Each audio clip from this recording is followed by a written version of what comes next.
la victoire, les conducteurs de ma vie. Reconnaissons les bienfaits, je dois t'élever. Chantons ensemble, venons les célébrer. Hey, yeah, tous ces nous fléchis. Oh, mon Jésus est élevé. Venons tous le célébrer. Oh, Jésus est élevé. Alléluia. Tu vas dire ça. Pour montrer ma âme de l'Oba. Montrer ma âme. Montrer ma âme de l'Oba. Montrer ma âme. Et l'Oba est à mon côté. La même montrer ma âme. Et l'Oba n'a montré ma âme. Et l'Oba est à mon côté. La même montrer ma âme. C'est ta mort. Et l'Oba n'a montré ma âme.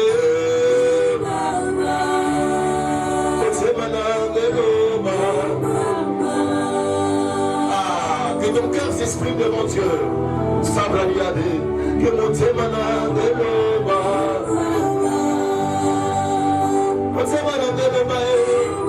Le conviction de ça passe au lana moté. Mon témana de l'Oba. Le conviction de ça passe au lana moté.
Les autres commencent déjà à rentrer dans la profondeur de Dieu. Et carrément, au Moniba de l'Oboli, Bonayone, Tizingae.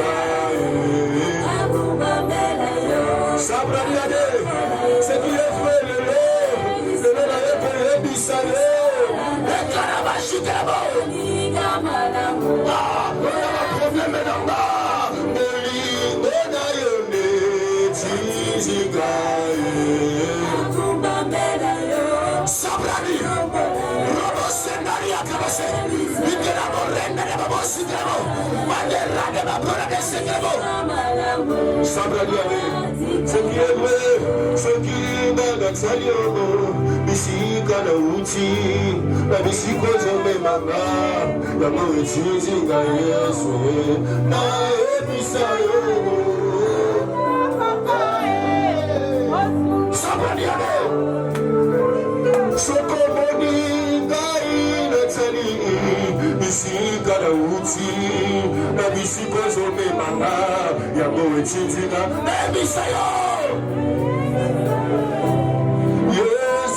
Est-ce que tu peux pousser le cri de joie pour Jésus?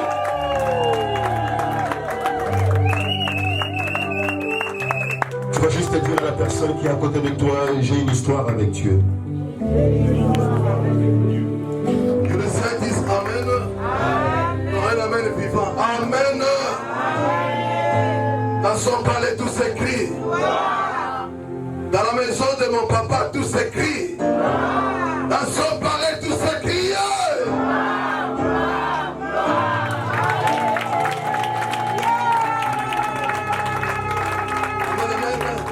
Nous sommes dans la joie, hein? On va passer à la table, on va donner cette bière. Ça fait longtemps qu'elle a entonné une chanson.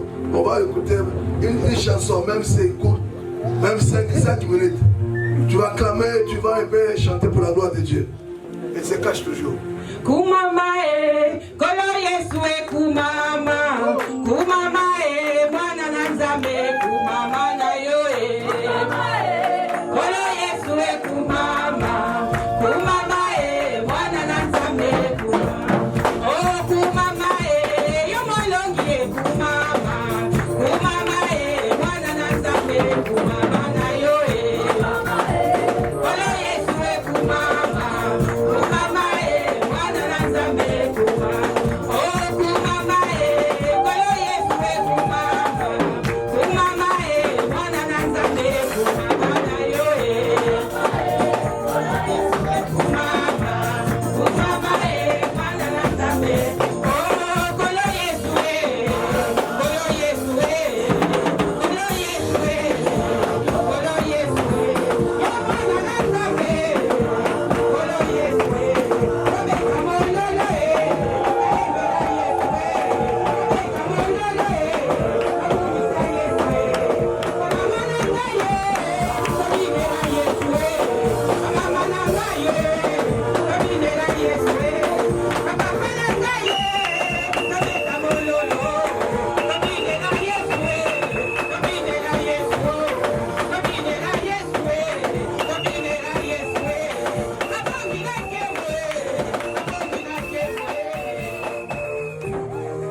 il y avait un papa, le serviteur de Dieu est allé dans une église, le papa là, quand il danse, tout le monde ne danse plus et commence à observer ce papa. Ah. Maintenant le serviteur de Dieu dit, mais qu'est-ce qui se passe ici? Pourquoi ce papa danse comme ça? Il demande au pasteur de l'église. Le pasteur de l'église commence à expliquer, tu vois ce papa là, il danse parce qu'il était mort. On est allé l'enterrer en route et il était ressuscité. Amen. Il se réveille. Les gens commençaient à fouiller avec des cotons à l'époque, avec des cotons dans son nez. Alors, quand il a compris que c'était le moment où on voulait l'enterrer et qu'il savait qu'il était vraiment, il n'était pas mort, il dit non. À partir d'aujourd'hui, j'ai pris ma décision. Je vais commencer à danser comme je n'ai jamais dansé. Amen. C'est pour cela dans la vie, bien aimé, quand tu vois quelqu'un est en train de danser, c'est que si tu vois bien, il y a quelque chose. Amen. Amen. Alors, je suis dans la joie de partager avec vous ce grand thème que tout le monde sait. Il y a d'autres personnes, peut-être vous ne le savez pas. Ça fait déjà un bout de temps où nous parlons de ce thème. Amen. Le grand thème de notre message d'aujourd'hui et par rapport aux jours qui viennent aussi, c'est Dieu nous appelle à marcher pour dominer dans toutes les circonstances. Voilà le thème. J'avais déjà partagé ce thème avec nos bien-aimés en ligne. Là où je me suis arrêté, je vais continuer ce message. C'était vraiment très très fantastique. Et Dieu m'a fait grâce vraiment de parler de ces thèmes. Alors, vous savez, quand on parle de marcher, ici on a commencé à parler de Dieu nous appelle à marcher pour dominer dans toutes les circonstances. Dieu nous appelle. Ici, nous avons Dieu nous appelle, nous avons appel. J'aime tirer les mots qui me frappent souvent dans le thème. Ici, il y a appel, il y a marcher, il y a dominer et il y a circonstance. Voilà le mot vraiment qui est capital pour le thème. Alors, la fois passée, j'avais parlé de la dimension, ou soit de la manière où Dieu se relève, afin que quelqu'un puisse marcher avec lui. La première, j'avais utilisé le sous-thème qui était marcher avec Dieu. Amen. Alors, la première des choses, j'avais parlé en parlant sur le verbe marcher, j'avais dit qu'il y a 4 sortes, 4 types de marcher avec Dieu. Premièrement, j'avais dit marcher avec Dieu, c'est marcher en Dieu. Il y a une différence entre marcher avec Dieu et marcher en Dieu. J'avais dit ceci, marcher en Dieu, j'avais donné un verset biblique, mais je ne veux pas donner tous les versets bibliques pour les autres parce que je veux vraiment entrer dans le message d'aujourd'hui. Je fais juste le résumé de ce que j'avais parlé dernièrement à propos de ces sujets. On avait lu dans Colossiens chapitre 2 verset 6. Colossiens chapitre 2 verset 6. La Bible dit ceci. Ainsi donc, comme vous avez reçu le Seigneur Jésus-Christ, marchez en lui. Marchez en lui, c'est-à-dire marcher avec Jésus-Christ. Alors ici, l'apôtre Paul nous démontre que marcher avec Jésus-Christ, c'est-à-dire Christ est la tête et nous sommes les corps. Alors, les corps marchent ensemble avec la tête. Jamais vous allez voir la tête rester quelque part et le corps commence à marcher tout seul. Là, c'est vraiment mystérieux. On ne peut jamais vivre ça. C'est pour cela, nous aussi à l'église, nous devons marcher en lui. Parce que c'est lui qui est la tête et nous sommes le corps. Nous tous, nous formons le corps de Christ. Amen. Amen. Alors, dans l'entretemps, quand on marche avec Christ, c'est-à-dire nous dépendons de lui. Parce que c'est lui qui est la tête. Alors quand Christ est la tête, quand il dit je vais boire, l'eau va exécuter. Et c'est ça qui se passe aussi en nous. Donc quand Christ est dit, nous allons faire 21 jours, nous n'allons pas discuter. Donc il faut que nous faisons cela. Pourquoi? Parce que nous dépendons en lui. Deuxième, j'avais dit marcher devant Dieu. Alors, si Dieu nous demande de marcher devant lui, ici, tout simplement de respecter les clauses de l'alliance avec lui et d'accomplir fidèlement notre mission sur cette terre. Vous tous, moi aussi, tout le monde a sa mission. Même un bébé, il a toujours sa mission.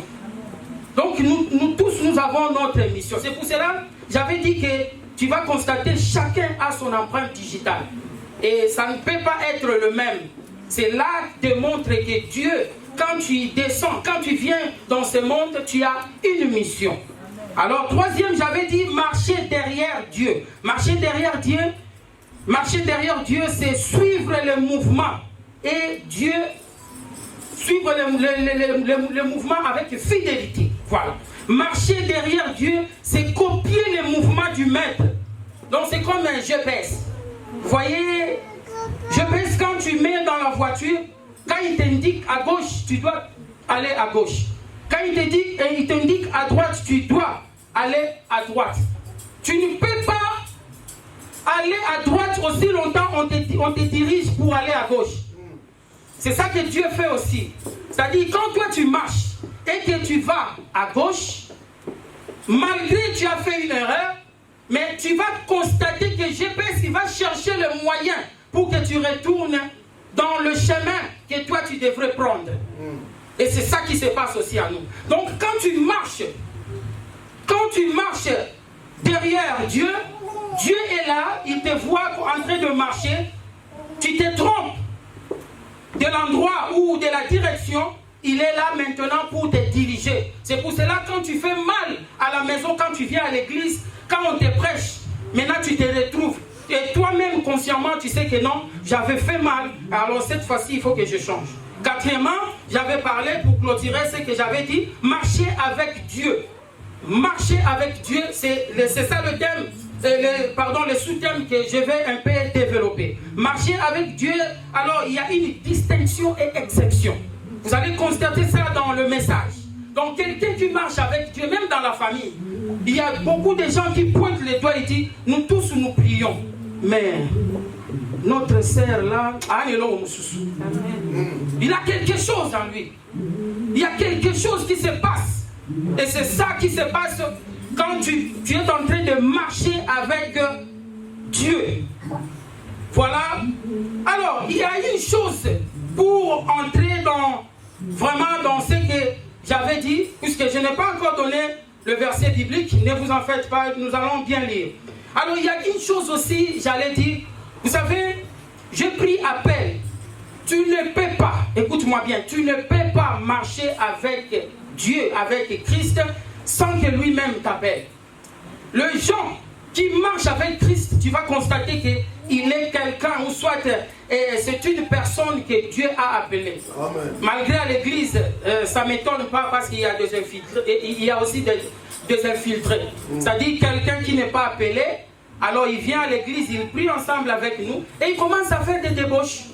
Et tout le monde, quand il regarde, il dit, mais comment la sœur se comporte comme ça par rapport à son langage, par rapport à ses comportements. Donc vous allez constater que non, ça c'est pas normal. Il ne peut pas arriver à ce point. Donc ce sont des infiltrés que moi j'appelle. Et ces gens-là, si Dieu laisse que nous vivons ensemble avec eux, c'est parce que Dieu veut aussi qu'il puisse, qu'il veut traiter nos caractères. Parce qu'il y a des gens, ils ne supportent pas les autres. Alors que la Bible dit, supportez-vous les uns et les autres. C'est-à-dire quelqu'un peut avoir le mauvais comportement, mais dès qu'il est à côté de toi, toi, si tu marches avec Dieu, tu vas lui mettre aussi sur la bonne voie. Merci. Alors, ici, nous voyons aussi dominer. Tu ne peux pas dominer si tu ne marches pas avec Dieu. C'est pour cela qu'il y a beaucoup de gens qui tapent à côté. Il est en train de prier, Mais il y a un moment donné, il veut dominer quelque chose, mais cette chose-là est en train de lui dominer. Donc c'est le contraire. Je peux donner un exemple.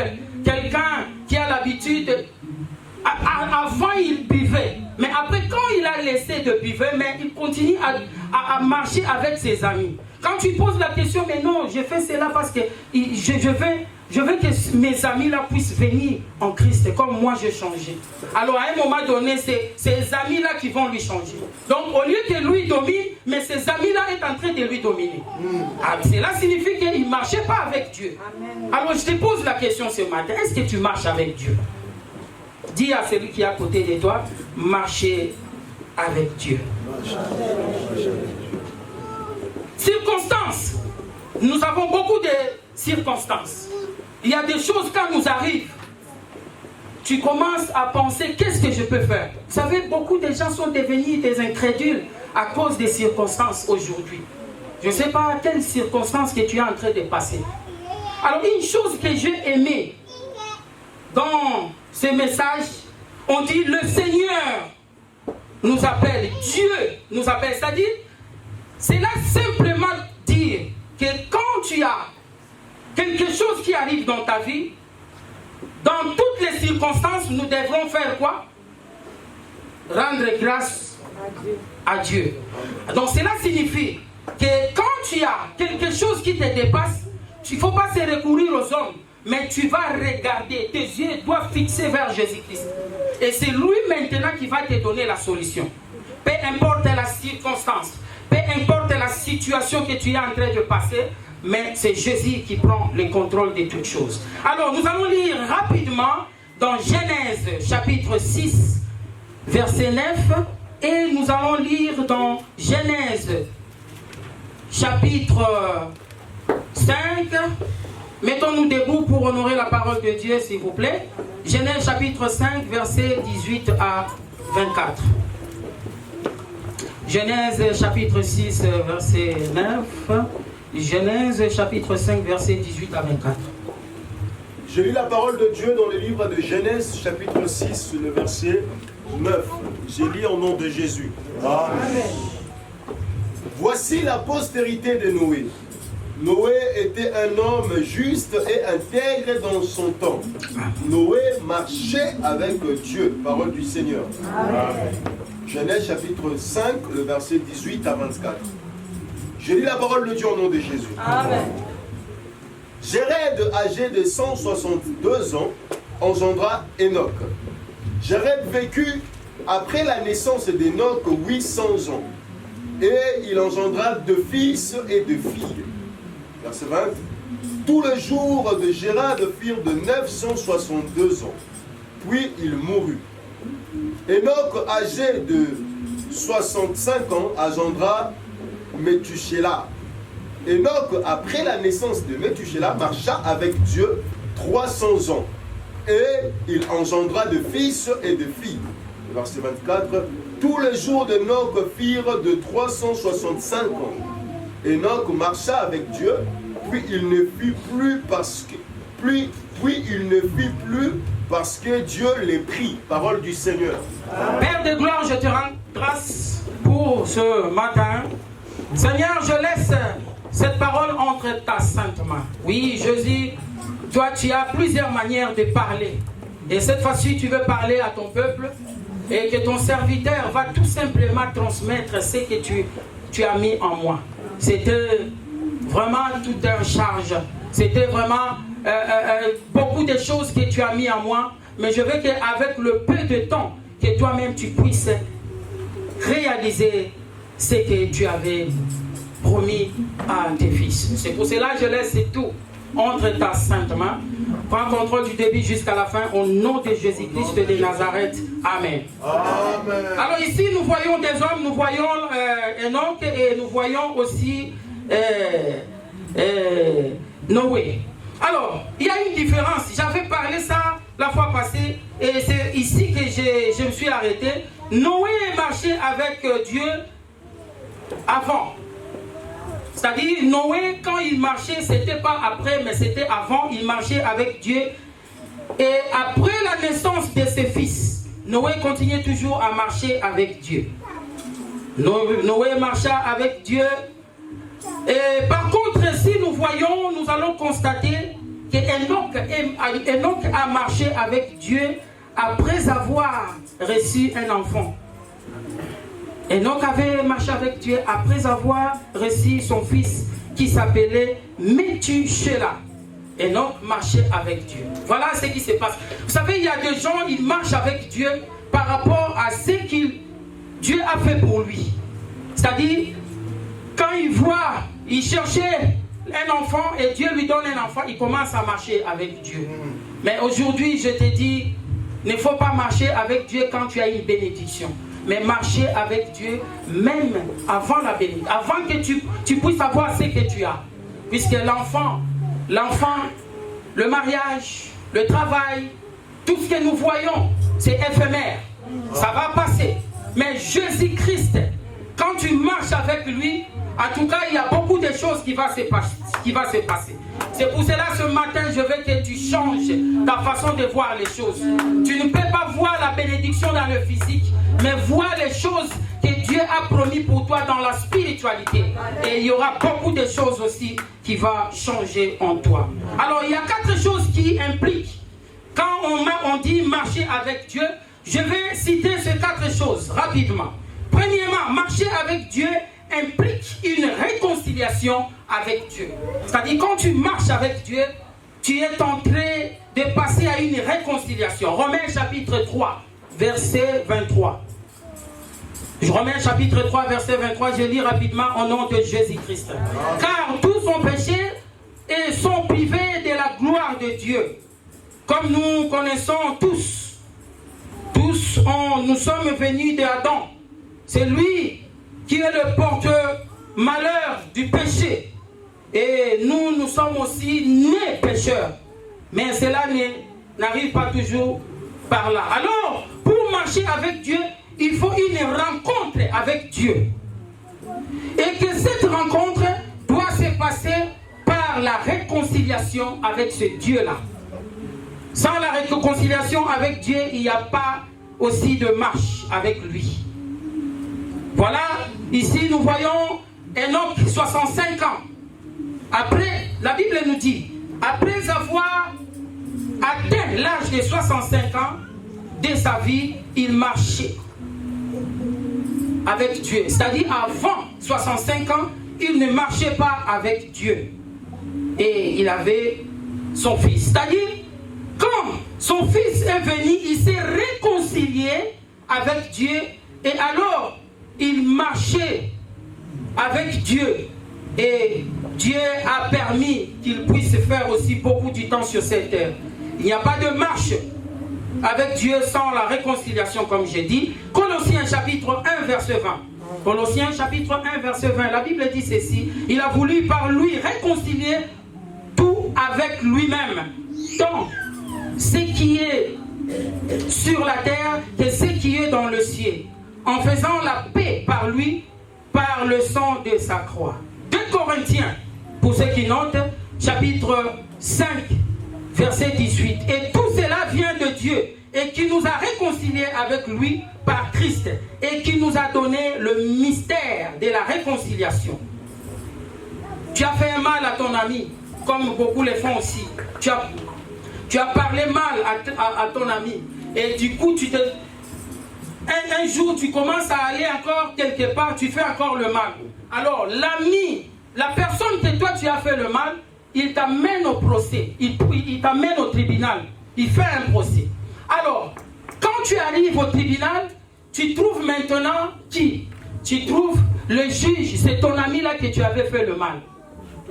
Voilà ce qui se passe. Alors maintenant, imaginez, bien aimé, tu as fait quelqu'un vraiment trop mal, beaucoup même.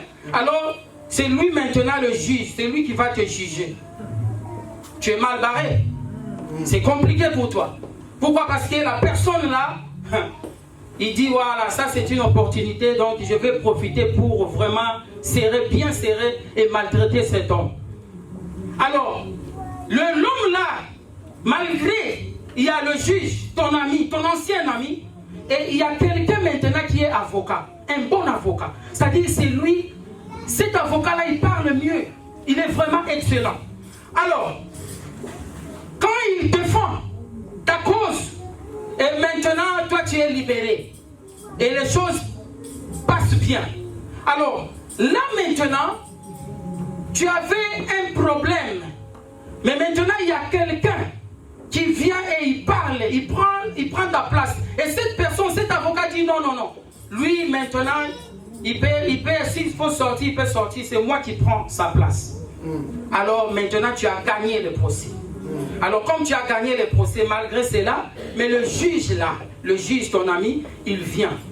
Il vient maintenant, il dit, ah, en tout cas, vraiment, je ne peux pas laisser mon ancien ami pour Azapir.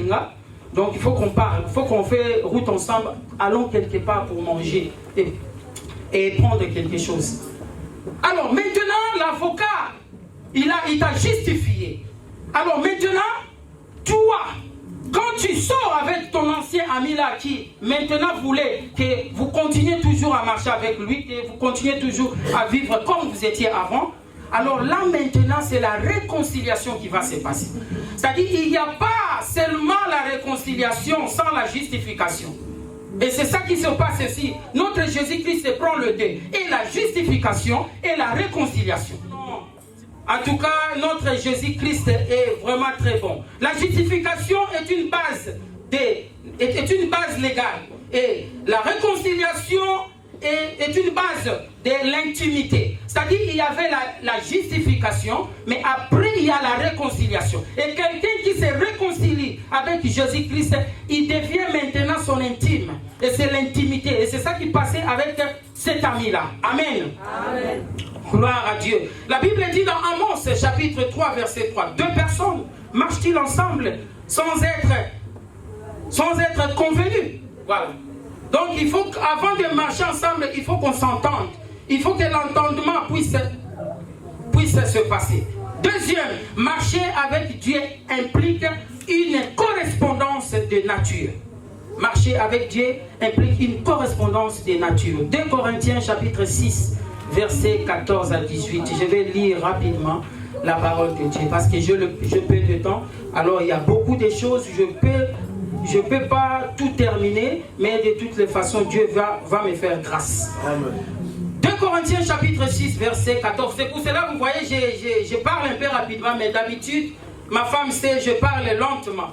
Et je veux que beaucoup de choses aussi puissent rester en vous, c'est que Dieu m'a mis au cœur. 2 Corinthiens chapitre 6, verset 14 à 18. Ne vous mettez pas avec les infidèles sous un joug étranger. Car, quel rapport y a-t-il entre la justice et l'iniquité? Ou qu'y a-t-il de commun entre la lumière et le ténèbre? 15.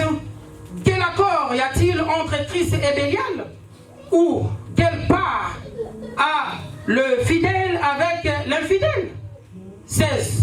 Quel rapport y a-t-il entre le temple de Dieu et les idoles? Car nous sommes le temple du Dieu vivant, comme Dieu l'a dit. J'habiterai et je marcherai au milieu d'eux. Au milieu d'eux. Je serai leur Dieu et ils seront mon peuple. Au 17, c'est pourquoi sortez du milieu d'eux et séparez-vous, dit le Seigneur. Ne touchez pas à ce qui est impur et je vous accueillerai. Je serai pour vous un père et vous serez pour moi de fils et de filles, dit le Seigneur Tout-Puissant. Parole du Seigneur. Amen. Voilà, marcher avec Dieu nous dit seulement de correspondre. Correspondre, il faut correspondre à la sienne. Après avoir écouté la parole de Dieu, Dieu te regarde. Il voit, mais il a écouté. Mais maintenant, qu'est-ce qu'il fait? Si tu vas mettre cette parole en pratique, pour lui, ça peut lui permettre aussi de marcher avec toi. Mais si tu ne mets pas cette parole en pratique, c'est compliqué pour toi. La nature de Dieu, c'est l'amour. Est-ce que tu as l'amour? La nature de Dieu, c'est la sainteté. Dieu est saint. Si tu veux marcher avec lui, il faut que tu sois saint.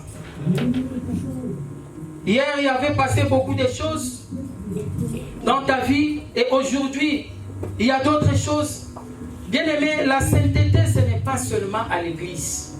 La sainteté, il faut que ça soit partout. Vous savez, je n'ai jamais expliqué, je n'ai jamais donné les témoignages de ce qui s'est passé entre moi et ma femme. Quand nous étions des fiancés, je n'ai jamais touché ma femme au moment des fiançailles. Écoute-moi bien, toi tu n'es pas encore marié, écoute-moi bien, parce qu'il y a des choses qui se mélangent à l'église. Je n'ai jamais touché ma femme au moment des fiançailles. Elle venait à la maison. Il y a des fois, si l'heure est vraiment très très tardive, il y a des fois j'appelle son oncle et j'ai dit, elle va passer la nuit ici. Et voilà maintenant son oncle, les jours suivants, il dit, moi je sais que tu as seulement besoin de ta femme, je sais, je suis déjà grand. Lui, il pensait autre chose, mais nous deux, nous pensons aussi autre chose. C'est-à-dire, nous sommes décidés que nous allons se connaître jusqu'après le mariage. Et c'est difficile pour les autres. Tu vis avec quelqu'un, il est ton fiancé. Est-ce que toi, avec ton fiancé, vous marchez vraiment avec Dieu? Puisque marcher avec Dieu, il faut que tu sois aussi saint, il faut appliquer la sainteté. Et la sainteté s'applique aussi de ton corps. Ne savez-vous pas que votre corps est le temple du Saint-Esprit? Et ce que tu fais avant, ce n'est pas recommandé. Et après, on s'est marié. Mariage coutumier. Mariage coutumier, je prends ma femme, elle vient chez moi. On commence à habiter, mais on a encore prié. On s'est mis à genoux et fait le vœu. Et Dieu m'entend. J'ai dit bien, Dieu m'entend. Et ma femme est témoin. Nous avons fait le vœu. Nous allons se connaître après. J'ai dit bien, après la bénédiction nuptiale. Voilà ce qui s'est passé. Nous avons fait 1 année de fiançailles, 2 ans avant la bénédiction nuptiale. Et après les 2 ans, après la bénédiction nuptiale, j'ai connu ma femme. Est-ce que toi, même si tu ne fais pas le vœu, est-ce que tu ne peux pas garder ton corps là où tu vas? Tu ne peux pas garder ton corps. Hier, tu étais où? Qu'est-ce que tu avais fait? Cette semaine, qu'est-ce que tu avais fait? C'est pour cela qu'il faut faire attention. Quand on marche avec Dieu, tu dois te contrôler aussi. Si tu veux marcher avec Dieu, tu dois lui ressembler. De plus en plus, tu te ressembles avec Dieu.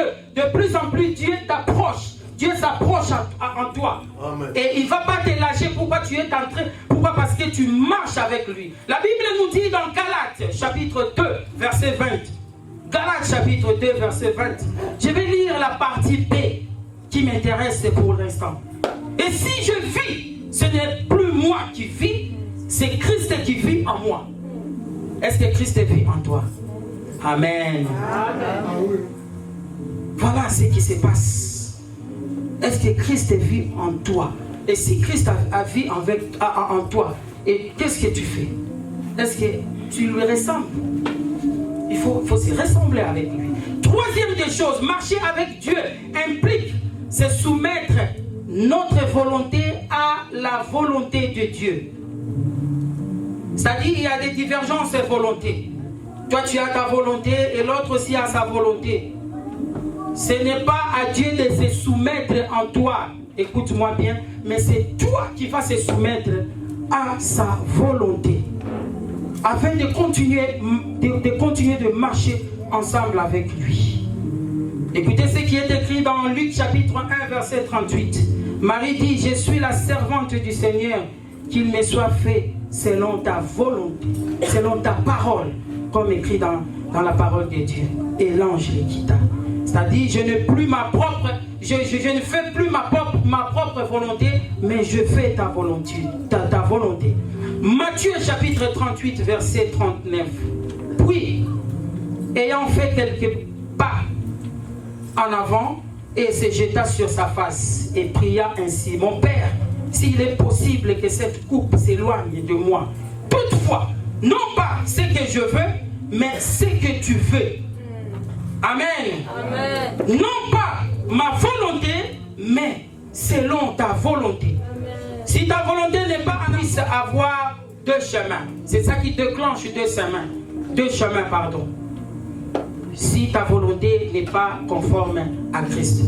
Le Seigneur même, le Seigneur Jésus-Christ lui-même, il avait marché. Il avait marché, mais il se soumet toujours à la volonté de son Père. La quatrième, ou soit la dernière, marcher avec Dieu implique une communication avec lui. Genèse chapitre 5, versets 21 à 22. Enoch, âgé de 60 ans et 65 ans, engendra Métuséla. Et 22, Enoch, après la naissance de Métuséla, marcha avec Dieu 300 ans. Et il engendra le fils de Dieu. Et il engendra, le fils et de filles. Pourquoi cet homme avait pris la décision de s'attacher à Dieu? Pour s'attacher à Dieu, pourquoi cette décision-là? Qu'est-ce qui s'est passé? Dis avec moi, Métuséla. Métuséla. Enoch a pris la décision de marcher avec Métuséla. Je vais essayer un peu d'expliquer. Je viens de dire que marcher avec Christ, quand tu es en train de marcher avec Christ, il y a une révélation. Alors il y a une révélation qui se cache. Alors la révélation, c'est Enoch qui avait cette révélation. Imaginez, il engendra un fils qui s'appelait Métuséla. Alors qu'est-ce qui veut dire Métuséla? Alors, vous allez constater, même ton nom que tu portes, il y a une signification. Ton nom que tu portes. Métuséla signifie littéralement, quand il mourra, ça arrivera. Quand il mourra, ça arrivera. Qu'est-ce qui va arriver? Voilà la question. Quand il mourra, il arrivera.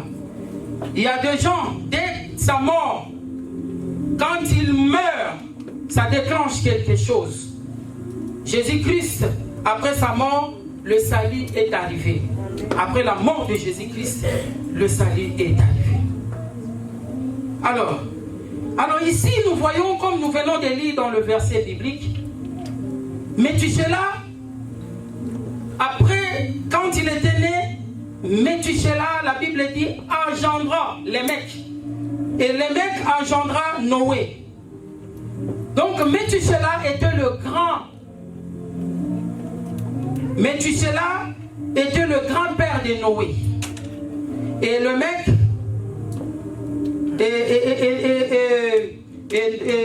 Noé, l'arrière-grand-père de Noé, c'était Enoch. Voilà. L'arrière-grand-père de Noé, c'était Enoch. Dans le livre de Genèse, verset 5, c'est que nous venons de lire tout de suite là, il y a beaucoup de choses qui s'est passé. Écoutez, Métuséla, âgé de 187 ans, engendra le mec. Donc l'homme avait 187 ans. Et il engendra Enoch. Et il engendra des filles et des fils et des fils. Tous les jours de Métuséla furent 960 ans, 69 ans. 900. Voilà, 969 ans. Puis il mourut. Le mec âgé de 182 ans engendra un fils et lui donna le nom de Noé. Alors, qu'est-ce que je veux dire par ici? Métuséla avait 187 ans. Il a engendré le mec. Et il a vécu, après la naissance de son fils, le mec, il a vécu pendant 782 ans. Il engendra le fils et le fils. Au total, il a fait dans sa vie 969 ans. Ici, nous allons voir des zéros. Quand Enoch, avant de faire naître, avant d'engendrer Métuséla, Métuséla est venu à 65 ans, l'âge que Enoch avait. Et il a maintenant commencé à marcher avec Dieu. Le mec avait 182 ans. Engendra un fils qui s'appelle Noé. Noé en disant, celui-ci nous consolera de nos fatigues. Alors, en conclusion, ne vous en faites pas, il y a des calculs qui s'est fait déjà pour vous. En conclusion, il y a 187 ans et il y a 182 ans qui totalisent 369 ans. Quand je dis 187 ans, c'est Métuséla avait atteint cet âge-là pour qu'il puisse engendrer les mecs. 187 ans. Alors, de la part maintenant de le mec, pour aller vers Noé, il y a 182 ans. Donc la totalité, j'avais dit, c'est 169 ans. Quand Noé est né, son père, le mec, avait 182 ans. Le mec, 182 ans. Et son grand-père, Métuséla, avait 187 ans. C'est pour cela que je vous ai totalisé, c'est 369. Alors la Bible déclare, Métuséla est mort à l'âge de 969 ans. Métuséla est mort. De 369 à 969 ans, vous allez constater quand tu fais les calculs, 969 ans à 369, vous allez tomber sur 600 ans. Amen. Et d'après cette parole, d'après le nom de Métuséla, est mort. Et quand Noé avait totalisé 600 ans. Alors maintenant nous allons lire Genèse chapitre 7 verset 6 pour conclure maintenant ce que je viens de parler pour vous. Genèse chapitre 6. Genèse chapitre 7 verset 6. Genèse chapitre 7, le verset 6. Je lis la parole de Dieu au nom de Jésus. Amen. Noé avait 600 ans lorsque le déluge d'eau fut sur la terre. Parole du Seigneur. Amen. Noé avait 600 ans. Et c'est ça qui s'est passé.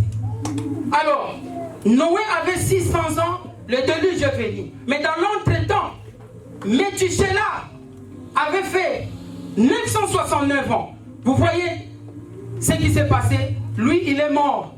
Mais il y a quelque chose qui s'est passé. Imaginez, par exemple, toi, tu as ton fils. Et dans ton fils, tu donnes les noms. C'est des noms bizarres. Les gens voyaient ça vraiment, c'était pas normal.